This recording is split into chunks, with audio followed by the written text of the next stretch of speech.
Hello and welcome to Congregation Beth Ahaba's weekly Torah videos. This week's portion is called Parashat Devarim, and I'll tell you why it's one of my favorite Torah portions.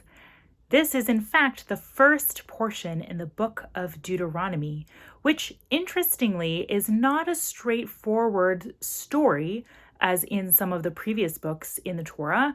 Rather, there are some parts that include rules and laws, and then there's some parts, like in this portion, which are like a recap of the Exodus story. However, this is a recap that is specifically in Moses' own words, and sometimes his account differs from the way that the Torah presents the story in Exodus through Numbers.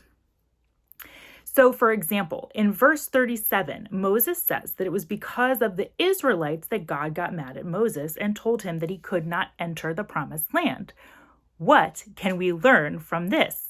When the story happened in the book of Numbers, when Moses was told that he could not enter the promised land, it was not because of the Israelites. It was a little bit weird and not clear exactly why God said this, but it was most likely due to Moses' own actions. So what can we learn from this discrepancy and a number of other similar discrepancies throughout this portion? 1. Memory can, of course, be faulty.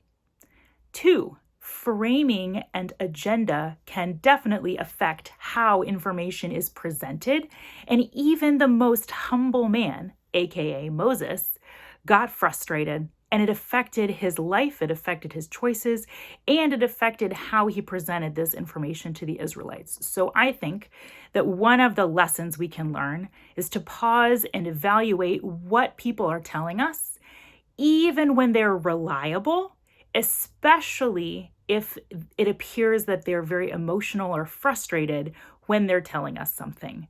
It's always good to pause and evaluate, and if possible, determine how accurate information is when people give it to us before we pass that information on, so that we can be as sure as we can be that we pass on information to others that is accurate.